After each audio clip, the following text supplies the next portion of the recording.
I'm not set up for work yet.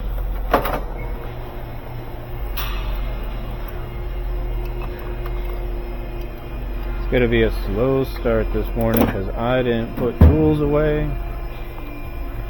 Everything is everywhere.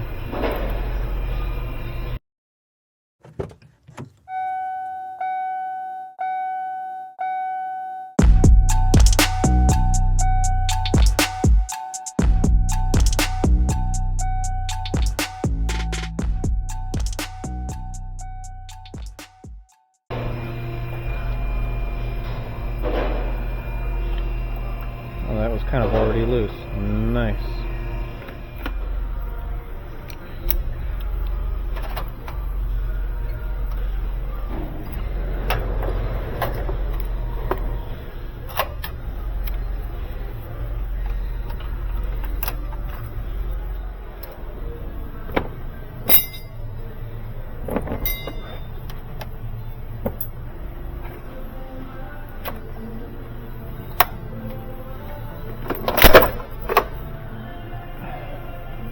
Joy, joy.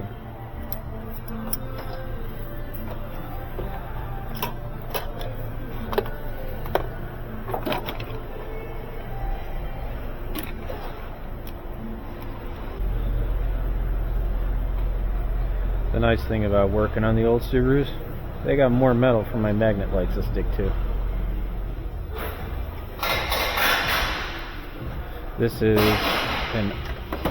This is an O-ring removal tool by Mayhew, and it works out really good for locking these connectors off.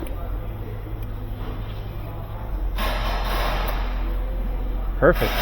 12 off today.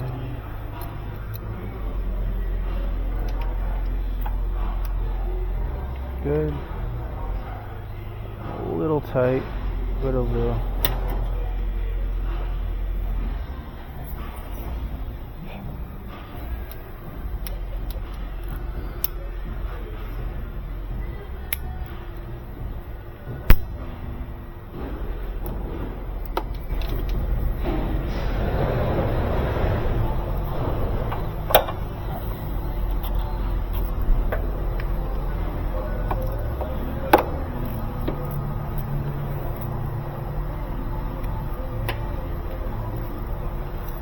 I'm actually really astonished at how easy those loosened up. I was expecting everything to be seized.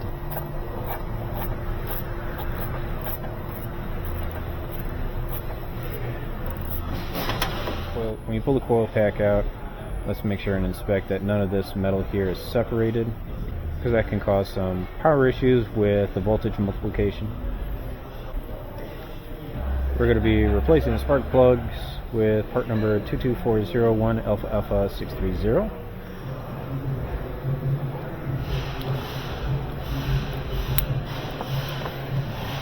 There is a spark plug made by NGK that does work in the Subarus, and it's called NGK Next Step Holders. Only run that plug if your tuner says to. Your plugs do need to work at a certain temperature in order for the burn and the spark to happen correctly. So you do not want to change your spark unless the tuner says to.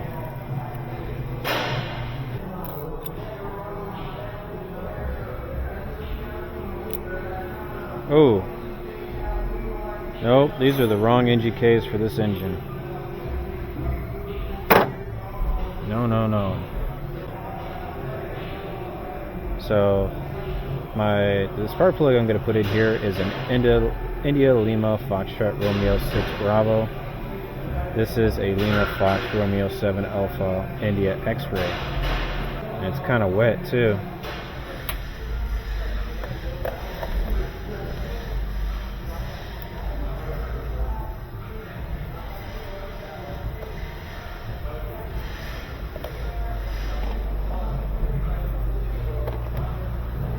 So much cable.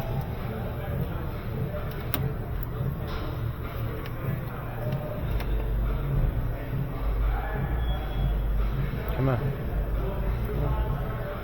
There we go.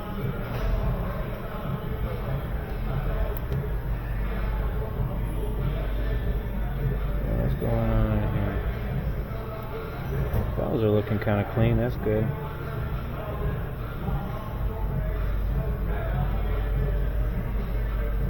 The wetness, I'm going to presume, is coming from fuel, because that cylinder is really clean.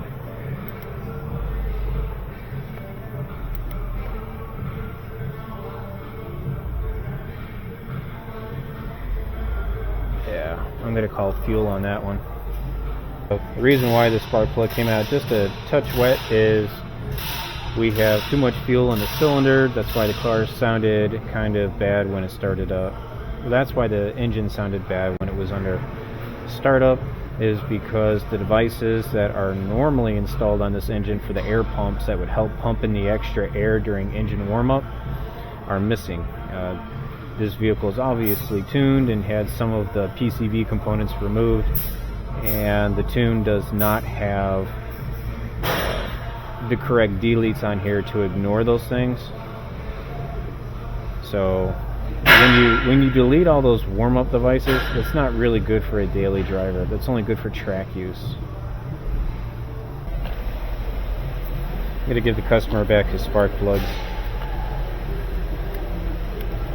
I always like to leave the spark plugs for the customer to throw away,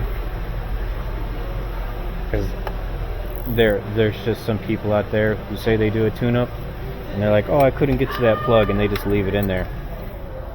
With this engine, if this engine was out of car, I would be able to use a torque wrench and torque down my spark plug. In car, I have to use a calibrated elbow to get it.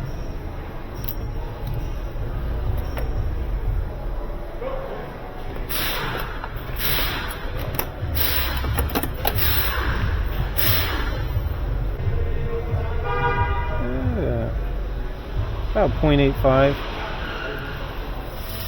spark plug gap for a 2006 STI, 0.7 to 0.8 millimeters. Okay, that's about 0.75 millimeters.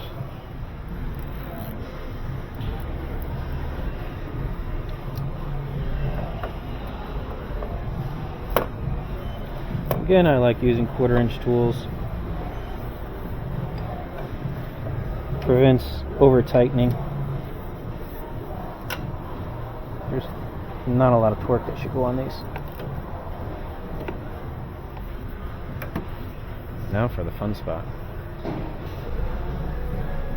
I bet you're gonna be something stupid like that. Nope.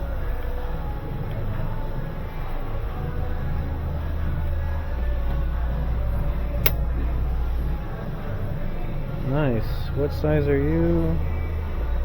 A 2.5 mil? Ooh.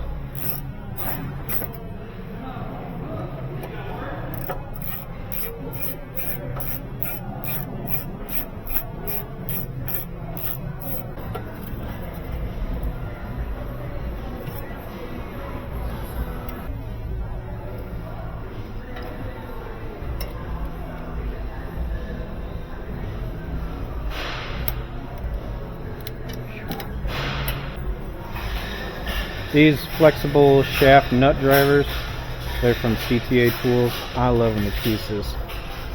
They're on the Jungle site, maybe about $12 a piece, but I got the whole set. Stupid cheap.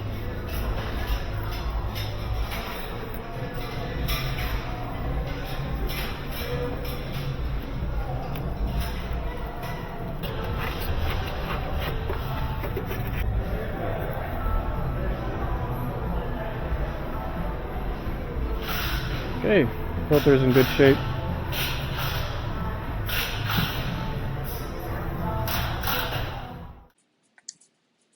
So in this voiceover, I'm just going to explain that I'm just going to take the MAP sensor out, going to use MAP sensor cleaner, and it's just a word of warning when you are taking people's modified parts off, that you want to be familiar with them so that you know how to put them back together. It's a really common problem with people not knowing how to put people's mods back together. Yeah, that was really dirty.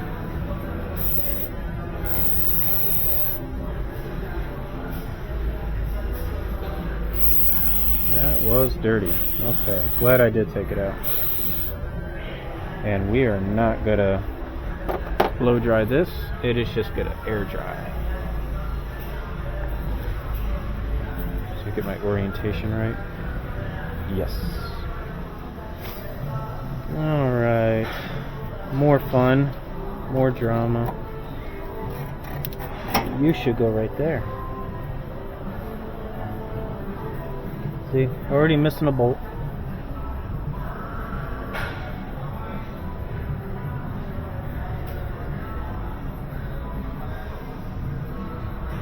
Got a 12 there.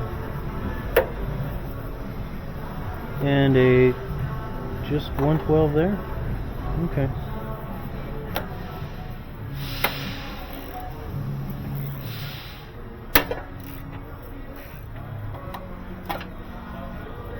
Carefully.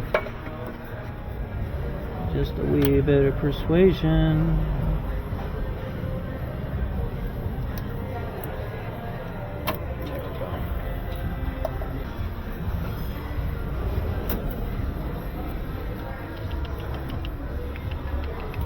This guy right here.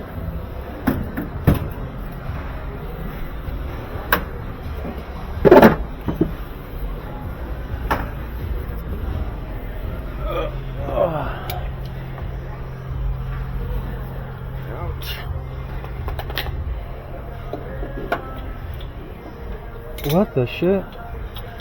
Wow. That just made my job totally easy. That wasn't even in there. And that would be why the sensor's fried. Holy Toledo. Are the threads boogered up? Pretty much, yeah. What the hell? So the part that I'm putting in for this car is a 22641 Alpha Alpha 450 that matches on my sensor. The part that I took out of this car is a 22641 Alpha Alpha 720. Interesting. You can even see the tip is different too. Let's look that part number up and see what's going on. And it says it fits a WRX STI. Confirm this fits your Subaru. Alright, well let's put in a 2006. This does not fit your 2006 Subaru. Interesting. What year did this AF sensor come from? Oh, see if it'll just tell me. This product fits 31 vehicle variants, Subaru 2 models, 31 variants between 2015 and 2021. Oh. Yeah. Hey guy. There's your problem. Okay, this gobbledygook right here. It's very important that we don't get it on this sensor. And if you do put more on here, you want to make sure that you use the anti-seize that is rated for exhaust and oxygen sensors, because if you put the wrong temperature variant on there, this will melt off and it'll run into your sensor and destroy it. So, click. Okay, that oxygen sensor wrench is sold by Mag Tools. This is a discontinued part. They sell one that's in a chroma handle. Hate it. Hate it, hate it, hate it. But this is a rebranded tool, and Cornwell Tools sells it. There we go. Yeah, another wet plug. It gives you that extra few millimeters when you're running something out. Ooh. Toasty. Yeah, everything's back together. You'll have to trust me. You'll have to trust me that I did a good job. Got the customer's car parts right here.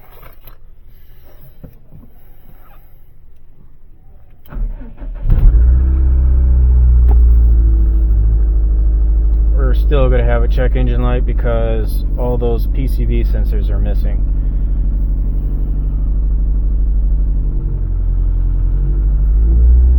exhaust doesn't sound so bad now that we have an oxygen sensor in there, not causing a really bad leak.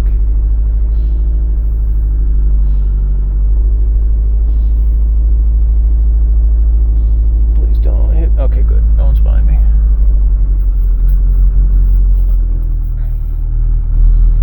Now, after every tune-up, I do like to take the cars around the block for a couple of miles.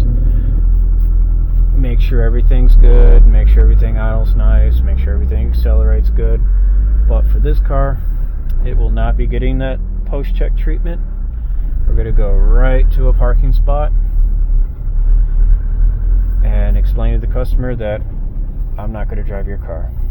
One, it's got a check engine light for the situation that it's in. I don't know the lookup tables on this car. I don't know how it's going to drive. I don't know how it's going to react.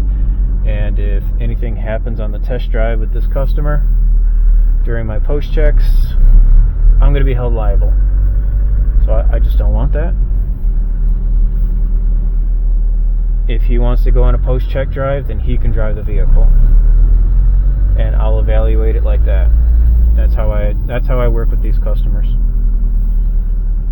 That I got nothing against people who modify vehicles. I have nothing against people who want to make cars go fast. It's just not what my business is around. There are people who build their business around that, so I just send them that way.